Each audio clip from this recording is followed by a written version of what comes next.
Yeni aziz hocalar yetiştireceğiz sizden. Aziz Hoca'nın hayatına bakın ve sizler bizim yeni aziz hocalarımız olacaksınız. Bunu birlikte başaracağız diyorum. Ailelerimiz... Evet, hayallerimiz vardı. Hayallerimize giden yolda Gasmik ailesi, Gizem Hocam olmak üzere, Hatun Hocam, sınıf rehber öğretmenimiz Hatun Hoca olmak üzere, Yasemin Hocam çok değerli. Onların destekleriyle, yardımlarıyla, arkamızda durmalarıyla bizlere her sınavda moral motivasyon olarak, ders kitap olarak her türlü desteği sağladınız. Sizin de yaptığınız birçok katkıdan dolayı arkamızda durduğunuz için çok teşekkür ediyorum. Naçizane bir ricam var eğer şey yaparsa. Bizim öğrenciler olarak bazı hayallerimiz bir kısmını gerçekleştirdik. Hayallerimiz hala var. Yani bu vatana millete sizler gibi değerli birer insan olmak istiyoruz. Bu uğurda gerçekten çalışmaya hazırız. Biz elimizden gelen emeği göstermek istiyoruz. Eğer tıp fakültesini tercih ederlerse şu an 65-70 civarında tıp öğrenci çıkartabilecek seviyede. Tabii ki çok güzel mühendislikler de var. Ama dediğim gibi 2015 yılında bu işe başladığımız zaman bir tane tıpçı çıkardığımız zaman çok seviniyorduk. Şu an 50-60'tan bahsediyoruz.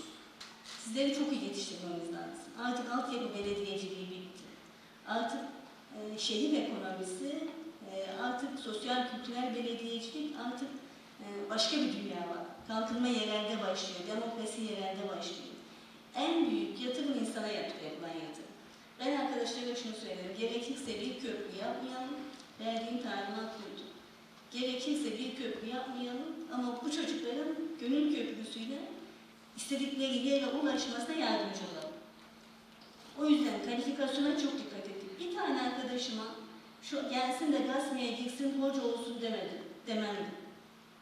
Bakın başarıya baktığınız zaman bu çok önemli bir şey. Annenizin, babanızın fedakarlığı, sizin işe odaklanmanız. Bunu siz başardınız. Biz yalnızca dokunduk. Ailelerimizin fedakarlığı, bir anne olarak söylüyorum. Bir kızım, bir oğlum var. İşte kızım Bilkent'i bitirdi. Hala ticaret, dijital marketingle ilgili mücadele ediyor. Öyle bir dünya var. Oğlum bu sene hukumu bitirdi. Bizim yapacağımız şey sizleri yetiştirmek. Sizleri gelecekte çok iyi bir şekilde geleceğe hazırlamak. Bir tarafta da sizin bunu yetişirkenki duygularınızı çok önemli buluyorum. Doktor olabilirsiniz, hukukçu olabilirsiniz ama artık bizim biraz önce Abdullah kardeşimizin söylediği gibi sevgiyi, merhameti, insani değerleri özümseyerek, yanına koyarak buna bakmamız gerektiğini düşünüyorum. Bu ikisi birleştiği zaman bizi kimse tutamayacak. Sağ olun.